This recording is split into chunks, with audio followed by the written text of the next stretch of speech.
inayos na Herlin. Herlin muna po.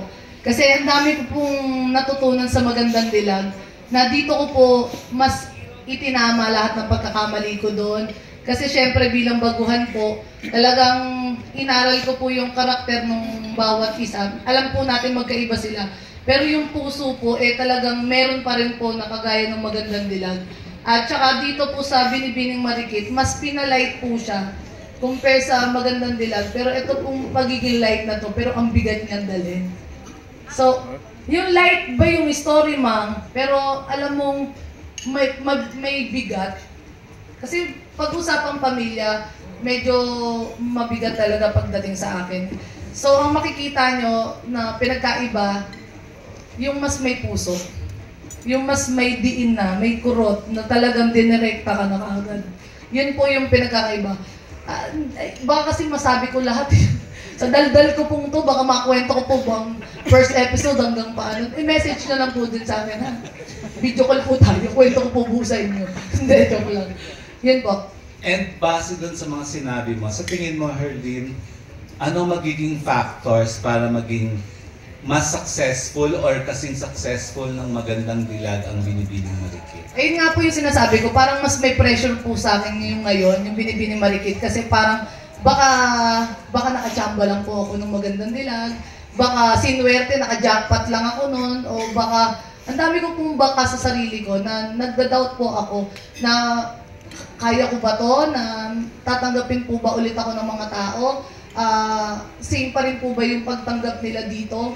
Kasi parang yung una ko po, parang audition ko po sa GMA. Ito po yung Binibining Marikit. Ito po yung magpapatunay ko. Pag nakita niyo po kung may isa pa akong show na susunod, ibig sabihin, successful po ang Binibining Marikit. Pero pag wala na, yun po ata yung ending ng karir ko. Kaya nagmamakaawa po ako sa inyong lahat na supportahan niyo po ang Binibining Marikit.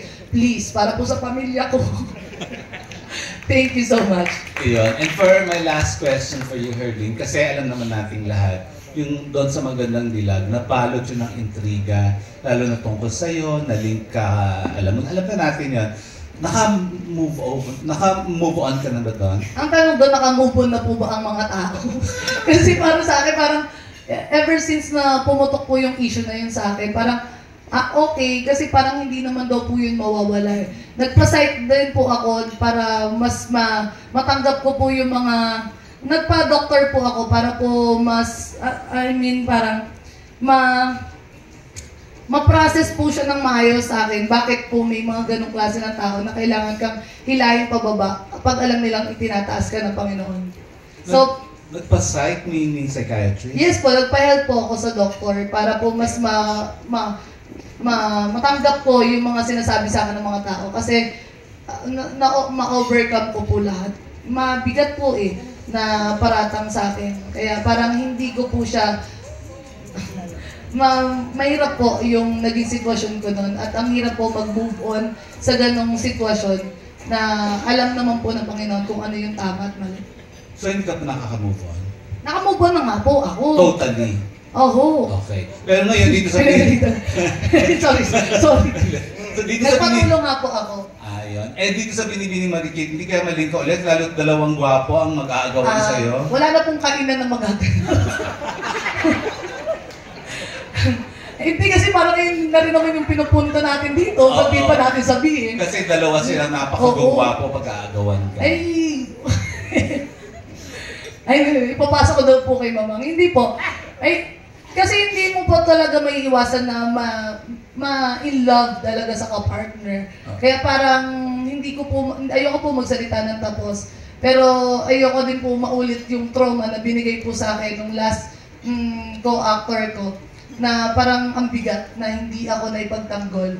So, na walang boses na nagsalita. Pero dito po sa Binibining Marikit, nakikita ko naman po sa kanilang dalawa na with or without issue, ipagtatanggol po nila ako. Dahil sobrang gentleman po nitong dalawang tao na to. At sobrang blessed ko po at sila po yung kapartner ko.